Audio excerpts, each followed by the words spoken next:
Hi guys, तो आज की मैं इस वीडियो में एक्सप्लेन करने वाला हूँ लॉ ऑफ द डेविल का पार्ट 1। ये कहानी हमारे दोस्त डू वई की है। यह सीरीज बाकी सीरीज से काफी ज्यादा अलग है। तो वीडियो स्टार्ट करते हैं। वो छोटे पर से ही पागल था। उसको बोलना, हंसना, रोना तो आता ही नहीं था। और आगे जाकर उसकी ऐसी हालत को देखकर उसके मॉम एंड डैड ने भी उसको छोड़ दिया था, बस उसका दोस्त मधु को छोड़कर। और इसके बाद उसको कोई भी अपना कहने वाला नहीं बचा होता है। साथ ही साथ उसके अंदर कुछ भी बनने के लिए काबिलियत बिल्कुल भी नहीं थी। बस वो एक आम सा दुबला पतला बच्चा था और उसको सब बुली किया करते थे। लेकिन उसकी मुलाकात ऐसे बंदे से होती है जिसने उसको मॉन्स्टर में बदल दिया था। और इसी के साथ हम डुओ वेई की नई जर्नी को देखेंगे। तो बिना टाइम जाया किए बिना इस स्टोरी की शुरुआत करते हैं। तभी हम वहाँ पर एक बड़ी सी शिप को देखते हैं जो लुओ लिन किंगडम की तरफ जा रही थी। और उस शिप के अंदर काफी ज्यादा वॉरियर तैनात थे। तभी शिप को अपनी ओर आता देखकर वहाँ के लोग काफी ज्यादा एक्साइटिंग हो जाते हैं। जिसके बाद हम वहाँ पर एक पर्सन को देखते हैं जो एक वॉरियर से कह रहा था, मैं लुओ लिन फैमिली से हूँ, मुझे उनके पास जाने दो। और वो वहाँ पर पहुँचने के साथ ही लॉर्ड काउंट से कहता, बधाई हो, आप बैटल को जीत गए। जिस पर लॉर्ड काउंट उस पर्सन से कहते, घर पर सब कुछ कैसा है, साथ ही मैडम कैसी है। जो बात सुनकर वो पर्सन कहता, वहाँ सब कुछ ठीक है। साथ ही लॉर्ड काउंट, तुमको एक बेटा हुआ जो 3 साल का हो चुका होगा। ये बात सुनकर लॉर्ड कहने लगते, यह तो काफी खुशी की बात है। जबकि वो पर्सन कहता, लेकिन यंग मास्टर 3 साल से एक शब्द भी नहीं बोले,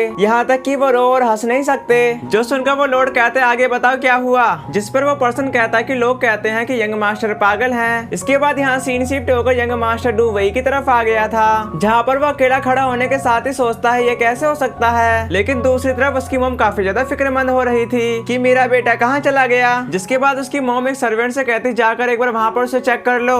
देन वहाँ के सारे लोग ही डू वई को ढूंढ रहे थे। लेकिन नेक्स्ट सीन में डू वई कहता, बेवजह इस अजीब दुनिया में मेरे को फेंक दिया गया, गॉड मैं तुमको कभी माफ नहीं करूंगा। जिसके बाद वो वहाँ पर जोरों से चिल्लाने लगता है और उसकी आवाज उसकी मॉम भी सुन ली थी। लेकिन दूसरी तरफ डू वई को एक बिजली का झटका लग जाता है, जो देखकर उसकी मॉम उसके पास भागकर चली जाती है। और उसकी ऐसी हालत को देखकर एक पर्सन कहता, यंग मास्टर फिर से पागल हो गए। दूसरी तरफ हम एक टेंपल को देखते हैं जहाँ पर उसकी मॉम उसे गोद में लेके बैठी हुई थी। तभी वहाँ पर डू वई सोचता, एंटी ट्रेवल एक्सपेरिमेंट 281 बार फेल हुआ, पर अब उस बिजली के झटके ने मेरी हालत ही खराब कर दी। और मैंने प्रीवियस लाइफ में ट्रेवल के दौरान नोवेल पढ़े थे, पर वो सारे झूठ थे।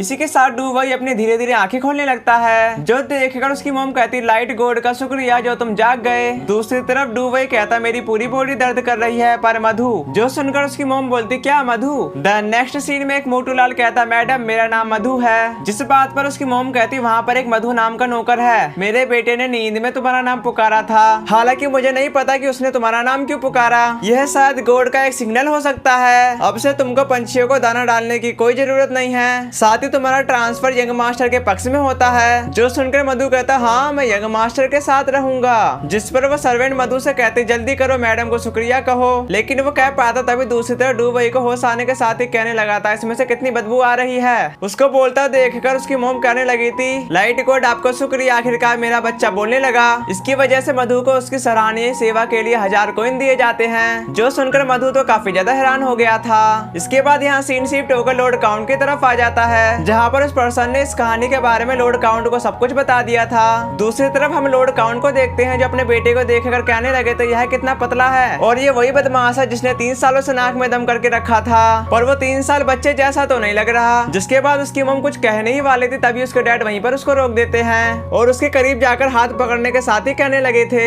यह एहसास इसकी स्किल केवल लेवल 3 या इसके ऊपर के नाइट के लिए उपलब्ध है। ऐसा लगता है कि मार्शल आर्ट सीखने की कोई उम्मीद नहीं है।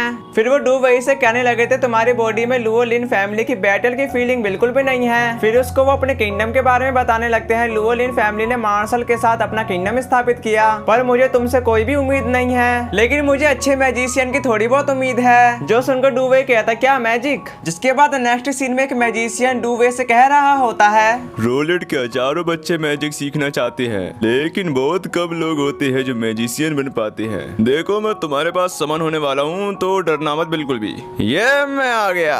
सुनो बच्चे, हालांकि मैंने तुम्हारे डैड से वादा किया था मैं तुमको मैजिक सिखाऊंगा, लेकिन तभी जब तुम्हारे पास मैजिक टैलेंट होगा। इस टोकन को ध्यान से देखो, ये मैजिक गिल्ड का प्रतीक है। ये मैजिक टोकन उसको ही हासिल होता है जिसके पास अच्छी खासी मैजिशियन स्किल हो। वैसे मैजिशियन बनने की तुम्हारे अंदर पावर है क्या? अगर तुमको मालूमात नहीं है तो कोई बात नहीं, मैं तुम्हारा मैजिक एग्जाम ले लूंगा। पहले मेरी बातों को ध्यान से सुनो। मैजिशियन ऊपरी विचारों के माध्यम से मैजिक के तत्वों को ध्यान से समझता है, फिर स्पिरिचुअल पावर के साथ नेचुरल पावर को चलाता है। जिस पर डू वई कहता, सीधे तौर पर कहो तो मैजिक पावर एक प्रकार का लिवरेज है। जो सुनकर मैजिशियन कहने लगा था, तुम काफी स्मार्ट हो, तुमको दूसरे लोग पागल कैसे समझ सकते हैं मेरे को समझ में नहीं आ रहा। वैसे छोड़ो, चलो अपना हाथ इस क्रिस्टल बॉल पे रखो, फिर हर कोशिश करो जो तुम कर सकते हो। चलो अपने सबसे स्ट्रॉन्ग इमोशन को जगाओ। इसमें से तो कुछ भी नहीं निकल रहा। चलो शायद इसका कुछ भी नहीं हो सकता। ये रोशनी कैसी है?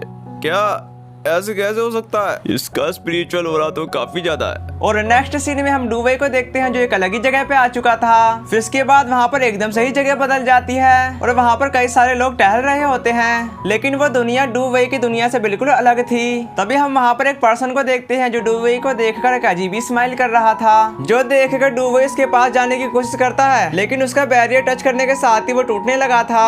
धीरे धीरे वो पूरे टुकड़ों में बिखर जाता है। इसके बाद हम डूवे को देखते हैं जिसके आसपास एक स्पिरिचुअल बटरफ्लाई उड़ रही थी, लेकिन असली दुनिया में डूवे की हालत काफी ज्यादा खराब हो जाती है। इसी के साथ ही वो मैजिशियन उसको इल्यूजन से बाहर निकालने के साथ ही कहता, तुमने तो मेरे को सरप्राइज ही कर दिया मेरे बच्चे। तुम्हारे पास एक नॉर्मल पर्सन से डबल मेंटल पावर है। शायद ऐसा इसलिए क्योंकि तुम्हारे पास ट्विंस स्पिरिचुअल पावर है। जो सुनकर डूवे कहता, तो क्या फिर मैं मैजिक सीखने में काबिल हूँ? आखिरकार यह एक लौती चीज है जिसमें मेरी दिलचस्पी है। जिसके जवाब पर वो मैजिशियन कहता, चिंता मत करो बच्चे, मुझे तुम्हारी एक बार मैजिक पावर का दोबारा से टेस्ट लेना होगा। जिसके बाद वो मैजिशियन बाहर आते के साथ ही लॉर्ड काउंट से कहता, लॉर्ड काउंट, मैं आपसे माफी चाहता हूँ। तुम्हारे बेटे के अंदर मैजिशियन बनने की काबिलियत नहीं है, पर उसमें अमेजिंग मेंटल पावर है। अब गॉड ही करेगा उसके साथ जो करना होगा। लेकिन तुम मैजिशियन बनना ही चाहते हो तो पोषण क्षेत्र में एक बार ट्राई कर सकते हो। लॉर्ड काउंट, मेरी रूडनेस के लिए माफ कर देना। मेरे 36 सालों के मैजिक अध्ययन के दौरान मैंने आपके जैसा बेटा कहीं नहीं देखा। चलो मैं चलता हूँ। जिसके बाद लॉर्ड काउंट डूवे से कहते, तुम्हारे जैसा मैंने कभी नहीं देखा, एक टैलेंटेडनेस बेवकूफ। यह मेरी वाइफ का बेटा क्यों है, साथ ही लुओलिन फैमिली का सक्सेसर। इसी के साथ ही वो काफी गुस्से में वहाँ से चले जाते हैं। जबकि दूसरी तरफ डूवे कहता, हाँ याद आया पोषण। तभी वो टेबल पर पोषण की बुक रखने के साथ ही उसको पढ़ने लगा था और वो पढ़ते पढ़ते बड़ा हो जाता है। देन नेक्स्ट सीन में हम लुओलिन सेक्ट की घोड़ा गाड़ी देखते हैं, जहाँ पर मधु कहता है, इस तरह मेरे यंग मास्टर को उसके पास वापस भेज दिया गया। यही सोचकर मैं काफी ज्यादा दुखी भी हो जाता हूँ। तभी दूसरी तरफ हम डूवे को देखते हैं जो कहीं पर जाने के साथ ही सोचने लगा था और वहाँ पर उसके डैड कहते, लुओलिन ग्राउंड में फैमिली टेरिटरी की देखभाल करने के लिए वहाँ पर तुम्हारी जरूरत है। जो सुनकर डूवे कहता, जैसा आपकी आज्ञा लॉर्ड काउंट। इसके बाद उसके डैड ने इशारा कर दिया था, अब तुम यहाँ से जा सकते हो।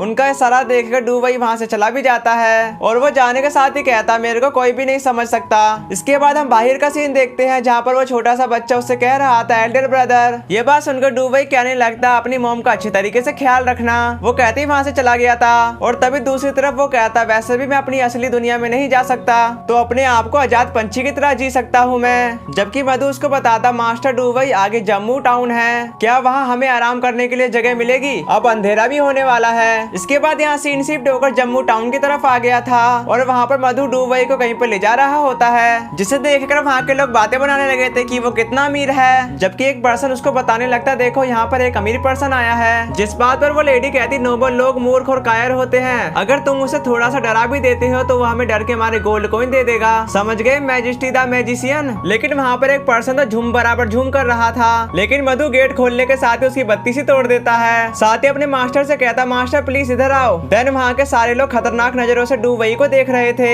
लेकिन वहाँ पर मधु ने उसके लिए डेस्क को साफ कर दिया था ताकि वो अच्छे तरीके से बैठ जाए। जिसे देखकर एक पर्सन लेडी से कहता, क्या वह लुओलिन फैमिली का यंग मास्टर है? धिक्कार है तुम्हें, अपने मुंह को सुअर के खाने में डाल दो। इसी तरह से वो काफी ज्यादा उसको गाली देने लगता है। उसकी ऐसी बातों को सुनकर उसके वॉरियर तैनात हो जाते हैं उसे खत्म करने के लिए। साथ ही मधु कहता, अबे तू क्या मरना चाहता है? मास्टर ऑर्डर दो, मैं इसको अभी खत्म कर दूंगा। उसकी ऐसी बातों को सुनकर डूवे कहता, शांत हो जाओ। लेकिन दूसरी तरफ वो पियकर उठने के साथ ही कहता, अपने यंग मास्टर की रिस्पेक्ट करो। उसने अपनी बात को कंप्लीट करा ही था, लेकिन वहाँ पर एक गर्ल आते के साथ ही उसको दोबारा से बत्ती तोड़ देती है, जिसको डूवे ने भी देख लिया था। देन वो अंदर जाने भी लगी थी, जिसको वहाँ के लोग बड़े गौर से देख रहे थे। लेकिन वो गर्ल उनको इग्नोर मारने के साथ ही डूवे से कहती, मुझको माफ कर देना क्योंकि अब तुम मरने वाले हो। और गाइस हमारे इसी के साथ ये वाला एपिसोड खत्म हो गया। अगर आपको मेरी एक्सप्लेनेशन में कोई भी मिस्टेक दिखी हो तो प्लीज कमेंट कर देना। साथ ही साथ आप लोग मेरे को यह भी बता देना कि यह सीरीज कैसी लगी। अगर आपको आगे के एपिसोड भी जानने हैं तो कमेंट कर देना। साथ ही साथ पार्ट 2 के लिए 100 लाइक करवा ही देना। और हाँ, अभी तक आपने मेरे चैनल को सब्सक्राइब नहीं किया है तो प्लीज कर लो। साथ ही बेल आइकन ऑल पे सेट कर लेना ताकि जब भी मैं इसका नेक्स्ट पार्ट अपलोड करूँ तो आपको पहले पता चल जाए। तो आज के लिए इतना ही, तब तक के लिए नेक्स्ट पार्ट में मिलते हैं।